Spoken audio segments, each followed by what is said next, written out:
თუ მანქანის ყიდვას ან გაყიდვას აპირებ, ამ ვიდეოს ბოლომდე უყურე.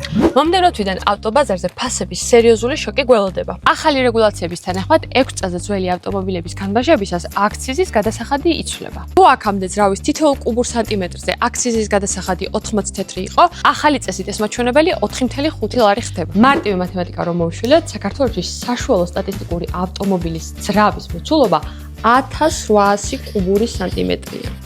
რაც იმას ნიშნავს, რომ ასეთი ავტომობილის განბაჟებისას მხოლოდ აქციზის გადასახადი დაახლოებით იყო 1440 ლარი. ახალი კანონით კი მხოლოდ ეს გადასახადი 8100 ლარამდე იზრდება, რაც ჯამურ განბაჟებას საგრძნობლად აწვდებს. რას ნიშნავს ეს შენთვის? თუ მანქანის გაყიდვას აპირებ, შენი აქტივის ფასი ბუნებრივად იზრდება. გადადი ჩვენს პლატფორმაზე, შეამოწმე ბორბალოს საბაზრო ღირებულება რეალურ დროში და მიიღე სწორი გადაწყვეტილება. ლინკი პროფილშია.